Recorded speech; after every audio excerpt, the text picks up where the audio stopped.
അല്ല രമണി പോയിരുന്നില്ല. എന്താ അവള് അറിഞ്ഞാലേ താൻ വരുള്ളൂ. അല്ല ഓക്ക് എന്തെങ്കിലും പണി സാധനം വാങ്ങാലോ. ഞാൻ വരുന്നുണ്ട്. ഞാൻ ചോദിച്ചോക്കണോ? താൻ ഇങ്ങനെ നടക്കുക. എത്ര എന്റെ മുടി കാട്ടിയിരിക്കണു. അത് ഞാൻ തന്നെ അങ്ങോട്ട് വെട്ടി. ഞാൻ വിചാരിച്ചു വല്ല മഞ്ചേരും കടന്നു തുടങ്ങിയിട്ട് കൂറ തിന്നതാണ്. അതിന് എന്റെ സ്റ്റൈലിനൊത്ത ഒരു ബാർബർ ഷോപ്പും ഇവിടെ ഇല്ലടോ. കത്രി കണ്ടല്ലോ എന്താ എന്റെ പേര്? ആ ബുഷ് കെട്ടണ യന്ത്രോ? അതെ, അതുകൊണ്ട് അങ്ങോട്ട് വെട്ടി. അതിനേക്കാളും നല്ല ദിവസം മണനാർന്നാൾ കത്തിച്ചേ. താൻ എന്തിനപ്പ എന്തോ പറയാൻ വന്നേ? ആ ഞാൻ പറഞ്ഞു വരുന്നു അപ്പുണ്ണിയെ. ആ നിങ്ങളൊക്കെ എവിടുന്നാ വരുന്നു തന്നെ? ആ ആയിക്കോട്ടെ. താൻ എന്താ പറഞ്ഞു വരാന്ന് വെച്ചേ? കുറി എല്ലാരും അപ്പൊ അവിടെ തന്നെയാണ് കേട്ടോ. എവിടെ? ജാംജൂമിലേ. ഓ അവിടെ എന്താ?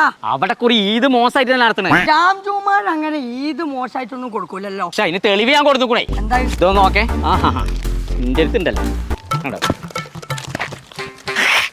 എന്തേ ഈദ് മൗസം?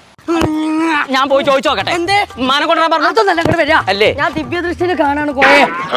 എന്താ പുണ്യ ശ്വാസം കിട്ടണില്ലേ? കോയെ ഇത് ജാം ജൂമുകാര് പെരുന്നാൾ അനുബന്ധിച്ച് ഈദ് മൗസം